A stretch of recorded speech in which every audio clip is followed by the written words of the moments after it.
27 नवंबर 2024 को इजराइल और हिजबुल्लाह के बीच चली आ रही सीधी जंग में युद्ध विराम हो गया था। इजराइल ने 1 अक्टूबर 2024 को लेबनान पर जमीनी हमला किया था और करीब 2 महीने की सीधी जंग के बाद अमेरिका के तत्कालीन राष्ट्रपति जो बाइडेन ने इजराइल और हिजबुल्लाह के बीच युद्ध विराम की घोषणा की थी। लेकिन इस समझौते की सबसे बड़ी शर्त ये थी कि इजराइल 2 महीने के भीतर लेबनान खाली करेगा और लितानी नदी और दक्षिणी लेबनान में लेबनानी सेना तैनात होगी और आईडीएफ इन इलाकों को खाली करेगी और इसकी डेडलाइन 26 जनवरी 2025 रखी गई थी। लेकिन डेडलाइन खत्म होने के बाद भी इजरायली सेना लेबनान से निकली नहीं है। वो अभी भी दक्षिणी लेबनान के इलाकों में तैनात है।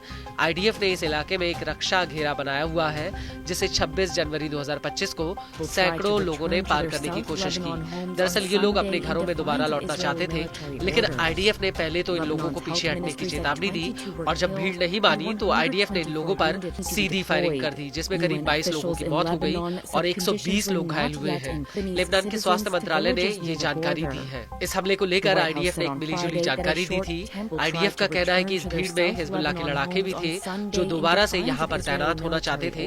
हालांकि भीड़ के हुजूम में हिजबुल्लाह के कितने लड़ाके थे, इसको लेकर आईडीएफ ने कोई जानकारी नहीं दी है। कुछ रिपोर्ट्स में ये भी कहा गया कि मृतकों में लेबनानी सेना का एक जवान भी था। हालांकि आईडीएफ का कहना है कि उसे इसके बारे में कोई जानकारी नहीं है। आईडीएफ का दावा है कि ये जवान उसकी गोलीबारी में घायल जरूर हुआ होगा, लेकिन ये जरूरी नहीं कि उसकी मौत हुई है।